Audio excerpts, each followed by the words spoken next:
Hey, what's up, everybody? This is Charles Sabanson, and welcome you guys to another episode of the DREAMERSPRO show, where we cover everything from sports, hot topics, classic debates, entertainment, and we give you guys a fresh perspective on things and how we see them. And today we got a great show for y'all, but before we get into it, please make sure you like the video and sub to the channel. Be sure to follow me on Instagram. My handle is CTABANZ. So today we're going to be talking about the two road runners in LeBron James and Kevin Durant. As you guys know, LeBron and Kevin Durant, especially Kevin Durant, have gone viral for all the wrong reasons because of some comments that Kevin Durant recently made on the Mind the Game podcast when he went up there and started making fun of Michael. He was up there trying to twerk it up for LeBron, and in the midst of that, made a complete buffoon of himself when he goes up there and says, so you got to recommit to the game every so now and often. You got to recommit.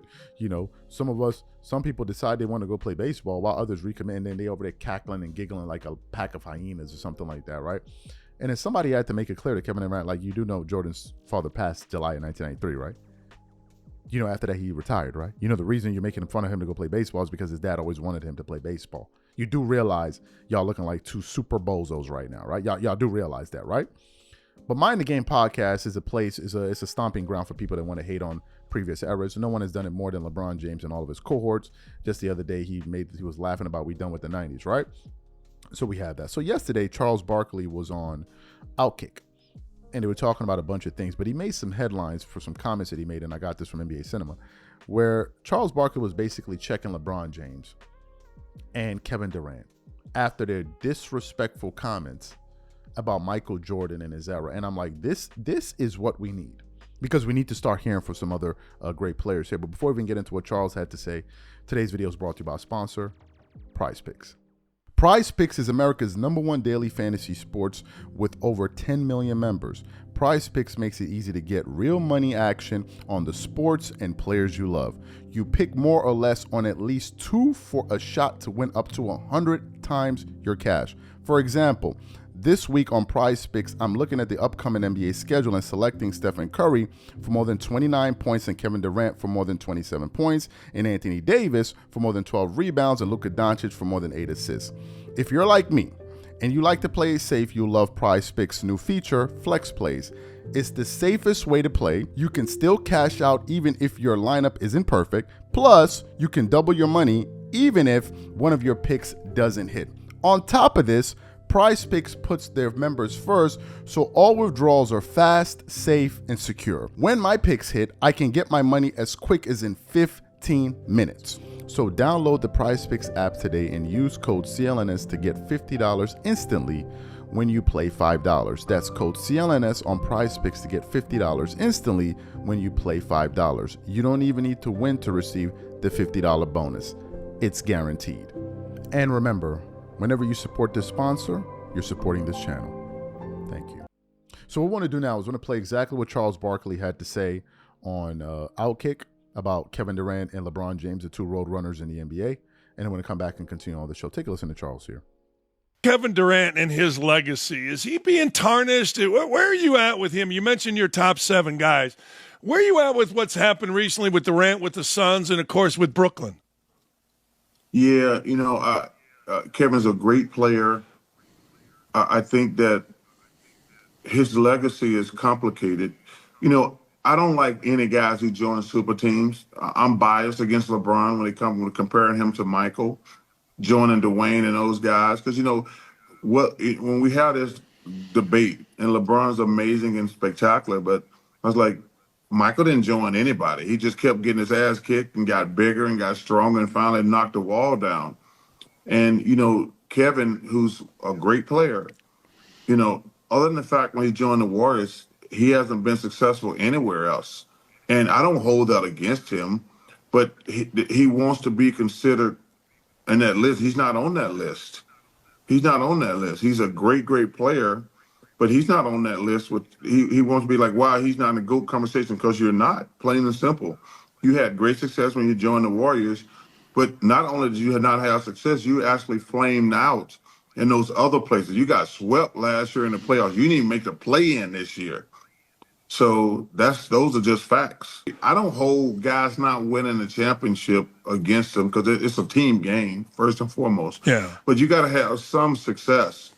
Like in my teams in Philadelphia, when I finally got out of there, I was like, yo, man, I got to get out of here. I want to be competitive. And in my first 3 years in Phoenix, we lost to the Bulls for the championship, and then we lost to the Rockets, who won back-to-back championship. But you can't not be a zero successful.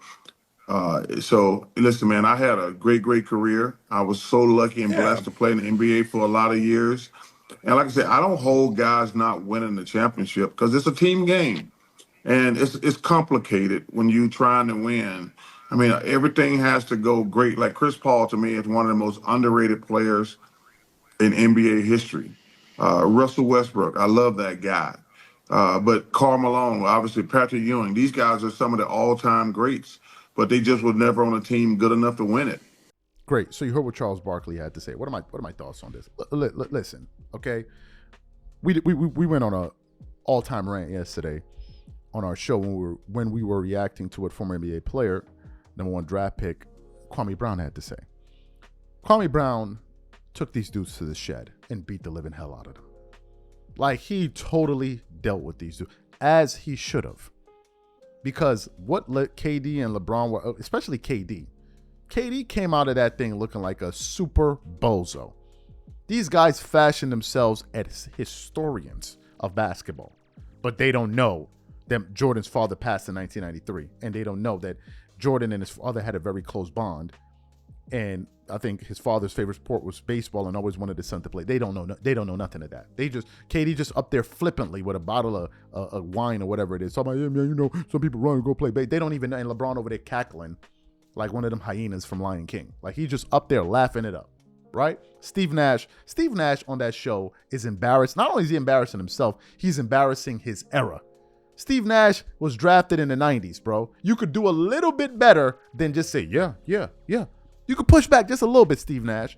Now, I know LeBron wants to open up and get a team in Las Vegas. I don't know, maybe you're auditioning for a coaching job. Maybe that's the new way to become a coach. JJ goes on Mind the Game, he a coach. Maybe that's what Steve Nash is auditioning for. I don't know. Right? I don't know. But you have that. And then to have these guys talk about running from the grind. Bro, LeBron James left Miami over cookies. Over cookies. Let me say that one more time. Over cookies. Over cookies. Jordan retired because of his father passing, and LeBron left for some damn cookies. That right there should explain everything about those two men in general. The things that move them. And it's not like as if Jordan quit to go lay down in his house and cry. No, he quit and went on to take another discipline to honor his father.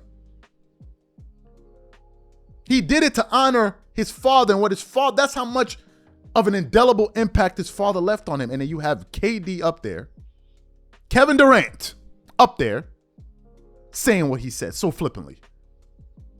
It's just incredible to me. It really is incredible. So now you have Charles Barkley checking KD. Charles Barkley checking KD.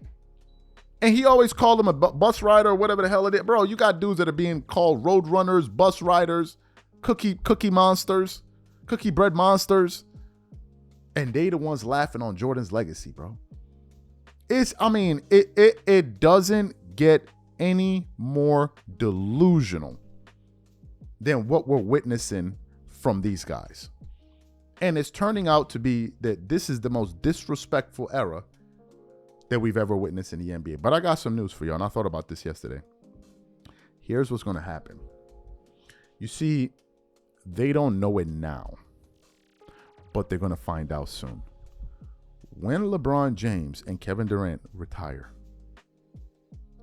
the level of disrespect y'all going to receive is going to be unlike anything y'all have ever seen before. You see, y'all are contributing to this disrespectful generation, but somehow y'all think y'all exempt from it. When y'all retire, you're going to find out what people really think. Well, y'all are no more longer useful to the NBA to push y'all going to find out. Now, LeBron has an escape plan. He fashioned it. He presented the Mind the Game as a show about X's and O's, and we're going to be above the fray, and those guys on television, they don't know what they're doing, and we're going to come and show you and enlighten you. Well, y'all be saying a lot of dumb on Mind the Game. It should be called Mind This Bull.